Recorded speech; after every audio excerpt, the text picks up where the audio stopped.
Tonkonda, bonjour. Bonjour. Donc nous sommes très honorés de vous recevoir ici au Lab Fab de Rennes. Pouvez-vous vous présenter s'il vous plaît?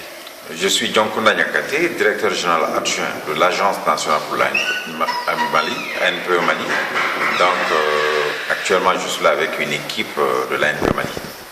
Et donc on a eu la chance de vous recevoir vendredi dernier, où vous avez effectué une visite assez longue et agréable avec nous, en tout cas agréable pour nous. Merci. Merci à vous. Et donc d'où vient cet intérêt sur la partie, on va dire, plus fabrication numérique, qui est liée au numérique? Cet intérêt vient du fait qu'aujourd'hui l'ANPE au Mali veut être en phase avec toute la technologie. La technologie, comme vous l'avez dit, en termes de promotion du numérique, qui aujourd'hui n'a pas de frontières. Donc ceci dit, nous savons qu'aujourd'hui Rennes compte parmi les hauts lieux du numérique à travers son Lab Fab, qui est un peu l'inverse de Fab Lab.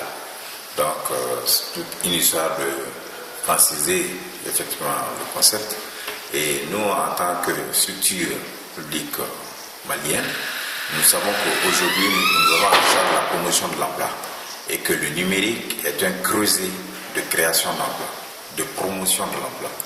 Donc, nous voulons du coup réussir non seulement à avoir des ficelles pour un transfert de technologie, transfert de façon homéopathique, mais aussi de la formation pour certains de nos agents qui effectivement sont en charge de la promotion non seulement de tout ce qui est télématique, robotique et informatique.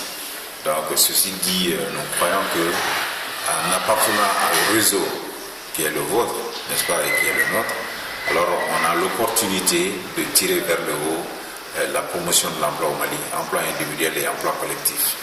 D'ailleurs, le Mali a été partie prenante, puisque si je me souviens bien, les premiers ateliers en fait d'Electronic Lips ou Arduino se sont tenus chez vous à Bamako lors d'Innov Africa. Absolument.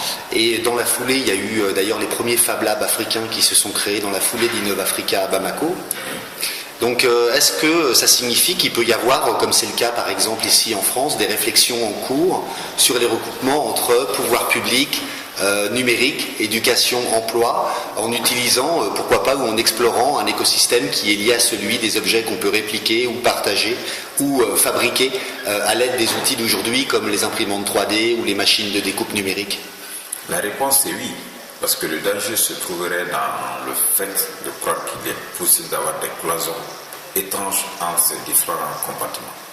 Il faut faire tomber l'ensemble des murs qui existent à ce niveau et faire en sorte que tout ce qui est numérique puisse de façon transversale aller vers les questions de formation, de renforcement de capacités, de compétences, mais aussi d'innovation et puis de propulsion même des initiatives.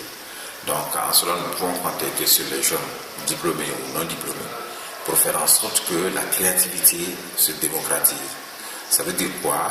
Qu'à tous les niveaux, avec l'ensemble des profils, que nous nous mettions ensemble pour que effectivement le secteur de l'emploi, le marché du travail même puisse trouver gain de cause avec effectivement la nouvelle tendance qui est là, qui est celle de l'explosion du numérique, qui effectivement échappe aujourd'hui à toute, comme je vais dire, tentative d'embrigadement. C'est-à-dire que personne ne peut faire aujourd'hui du numérique son apanage propre à lui. Donc il faudrait bien que l'on se mette ensemble pour faire en sorte que de façon équitable le numérique soit au sud aussi bien au nord et serve le monde tout entier. Merci beaucoup pour ces excellentes paroles et soyez les bienvenus à Rennes. Merci bien. Au revoir. Merci, au revoir.